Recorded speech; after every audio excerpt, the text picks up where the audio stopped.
श्रोताओं, positive vibes with Isha में आप सभी का स्वागत है। आज मैं आपको पौष महीने के बारे में बताने जा रही हूँ। पौष महीना 20 दिसंबर 2021 से प्रारंभ हो चुका है। ये 17 जनवरी 2022 तक चलेगा। इस माह की पूर्णिमा तिथि पर चंद्रमा पुण्य नक्षत्र में होता है, इसलिए इस महीने को पौष और पूस के नाम से भी जाना जाता है। हिंदू पंचांग के अनुसार ये साल का 10वां महीना होता है। पौष के महीने में सूर्य देव और नारायण की उपासना को बहुत प्रभावी माना जाता है। इस मास में सूर्य देव की उपासना भग नाम से की जाती है। इसके साथ ही पौष का महीना पितरों की मुक्ति दिलाने वाला माह कहा जाता है। पौष माह में पिंडदान का विशेष महत्व है।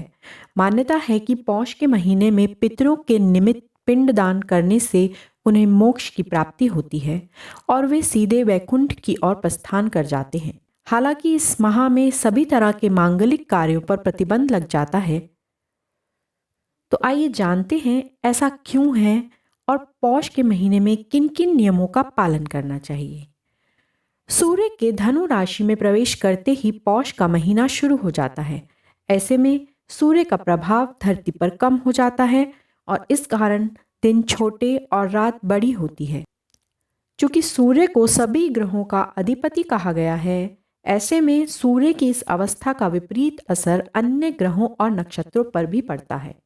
इसलिए पौष के महीने में सूर्य को मलिन माना गया है और इस महीने को खर मास व मल मास कहा गया है।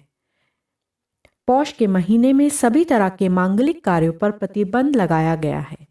मकर राशि के दिन मकर राशि में प्रवेश करने के साथ ही सूर्य उत्तरायण हो जाते हैं और इसी के साथ शुभ दिनों की शुरुआत हो जाती है और मांगलिक कार्य फिर से प्रारंभ हो जाते हैं। तो आइए जानते हैं पौष महीने में करने वाले जरूरी काम।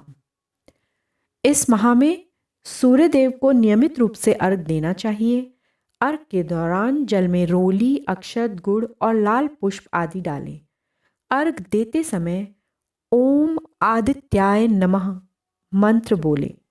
मान्यता है कि अगर पौष के महीने में नियमित सूर्य देव की उपासना की जाए तो वर्ष भर व्यक्ति स्वस्थ और संपन्न जीवन जीता है।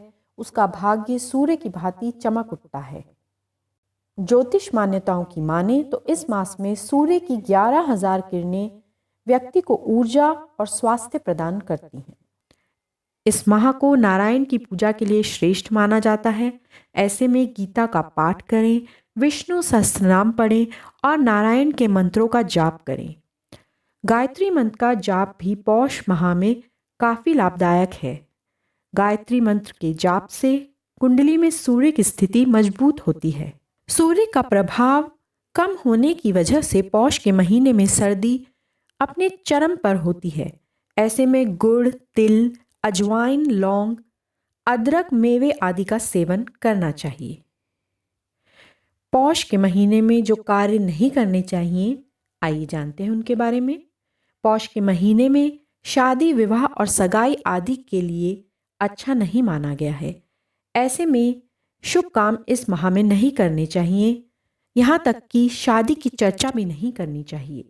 गृह प्रवेश, भूमि पूजन, हवन, व्यापार मुहूर्त, देव पूजन, मुंडन आदि संस्कार शुभ कार्य नहीं करने चाहिए। पौष के महीने में मूली, फूल गोभी, बैंगन, उड़द और मसूर की दाल, मांस और मदिरा का सेवन नहीं करना चाहिए। आशा करती हूँ आपके लिए ये जानकारी लाभदायक होगी। धन्यवाद।